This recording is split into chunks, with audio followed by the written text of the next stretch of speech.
सिंगेला और वल्ला के नागरिक जो कि आज यहाँ बड़ी तादाद में आए हुए हैं,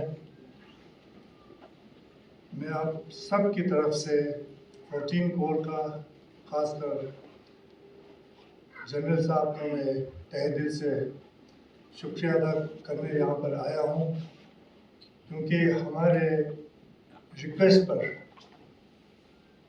14 कोर में हमारे एक नेग्लेक्टेड जो जगह एरिया जिसे हम ट्रांस सिंगेला एरिया कहते हैं, और इसमें उससे पहले वल्ला तो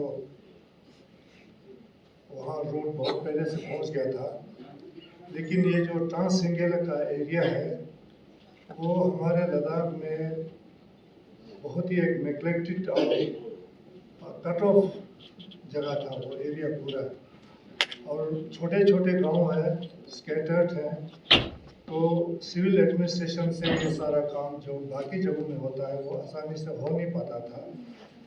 लेकिन फॉर्चुनेटली अभी जो न्यू पदम रोड बना है उसकी वजह से इनको कनेक्टिविटी बहुत अच्छा मिला है, और ये पूरे एरिया जो कि आज तक कट ऑफ रहा था और ख़ासकर एजुकेशन के लिए इनको ले आना पड़ता था, और उन दिनों रोड ना होने की वजह से ये लोग चादर पर आते थे, फ्रोजन रिवर पर चढ़ के, और इसमें काफ़ी आने जाने में इनका वहाँ एक्सीडेंट भी हुआ था कुछ साल पहले।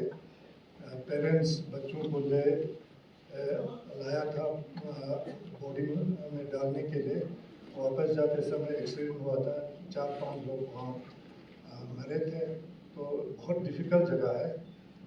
और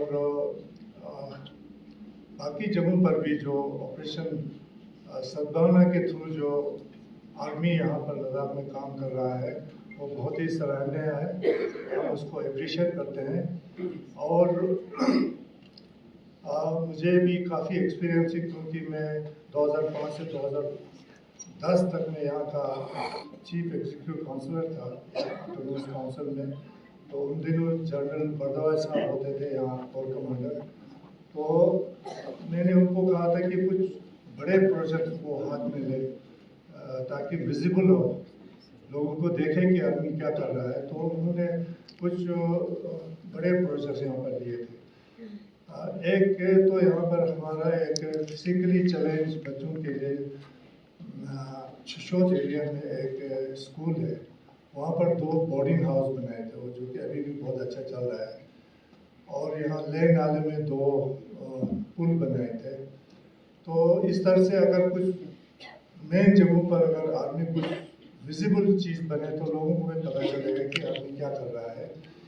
और जो खासकर गांव में जो हमारे हम जाते हैं तो कम्युनिटी हॉल में ज़रूर जाते हैं, तो कुछ ना कुछ वहाँ और सद्भावना का कुछ ना कुछ होता है, वहाँ फर्नीचर होता है, PA सिस्टम होता है, कुछ ना कुछ, तो हम पूछते हैं ये कहाँ से लाया, तो वो कहते हैं कि और सद्भावना से इनको ये मिला है। तो ये मैं इसको बहुत अप्रिशिएट करता हूँ LBA की तरफ से और पूरे लद्दाख के लोगों की तरफ से कि आप ऐसे अच्छे काम कर रहे हैं।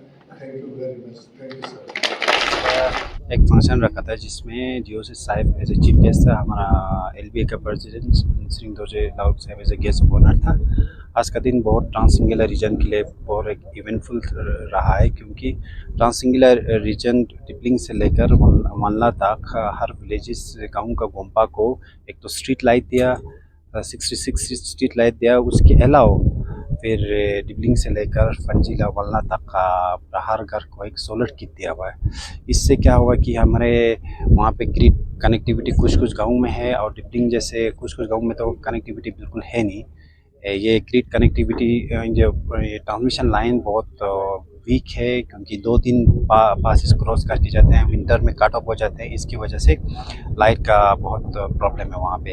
अब इसकी ये सोलर किट देने से कम घरों को बहुत इससे सहायक रिलीफ मिलेगा।